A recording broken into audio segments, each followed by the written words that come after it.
খেলার খবর। আন্তর্জাতিক ক্রিকেট থেকে অবসরের ঘোষণা দিলেন বাংলাদেশের সাবেক অধিনায়ক তামিম ইকবাল। শুক্রবার রাতে দেয়া এক ফেসবুক পোস্টে তিনি এই কথা জানিয়েছেন। এর আগে 2023 সালে প্রথমবার আন্তর্জাতিক ক্রিকেট থেকে অবসরের ঘোষণা দিলেও একদিন পরেই তৎকালীন প্রধানমন্ত্রীর অনুরোধে ক্রিকেটে ফেরার ঘোষণা দেন তিনি। মাহমুদুল হাসান সজীবের রিপোর্ট।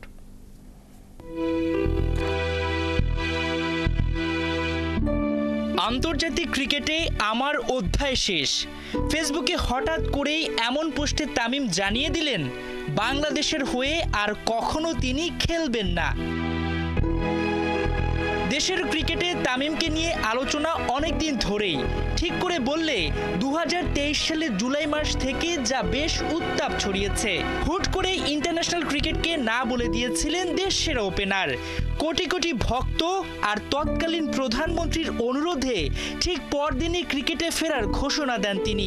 এরপর সেপ্টেম্বরে নিউজিল্যান্ডের বিপক্ষে ওয়ানডে সিরিজ খেললেও আর কখনো তাকে দেখা যায়নি আন্তর্জাতিক ক্রিকেটে। 2023 ওয়ানডে বিশ্বকাপে খেলেননি নানা জটিলতায়। এরপর আলোচনা উঠে 2025 সালে চ্যাম্পিয়ন্স ট্রফি তিনি খেলবেন কিনা। এই নিয়ে তামিমের সাথে বেশ কয়েকবার বসে বিসিবি, কারণ চ্যাম্পিয়ন্স ট্রফিতে স্কোয়াড পাঠানোর তারিখ যে নাকের ডগায়।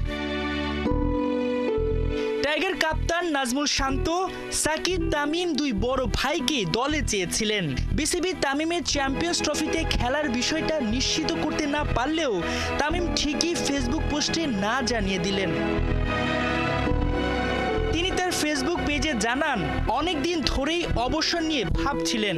সামনে চ্যাম্পিয়ন্স ট্রফির মতো বড় একটি আসর থাকায় তামিম চাননি তাকে ঘিরে আলোচনা হোক এবং দলের মনোযোগ ব্যাহত হোক।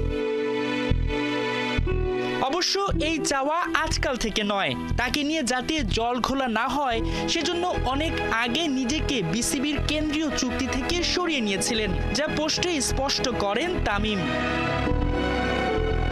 এর বাইরে তামিম তুলে ধরেন কেন তিনি অবসর নিতে এত সময় নিয়েছেন। তিনি মনে করেন অবসর নেওয়া বা খেলা চালিয়ে যাওয়ার সিদ্ধান্ত একজন ক্রিকেটার বা যে কোনো পেশাদার ক্রীড়াবিদের নিজের অধিকার।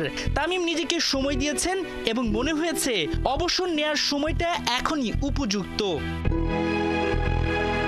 তবে এখানেই থামেননি তামিম। কৃতজ্ঞতা জানিয়েছেন অধিনায়ক নাজমুল হোসেন শান্ত ও নির্বাচক কমিটিকে, যারা ড্যাশিং ওপেনারকে ফেরার জন্য বারবার আলোচনা করেছেন। মাহমুদুল হাসান সজীব, ৭১।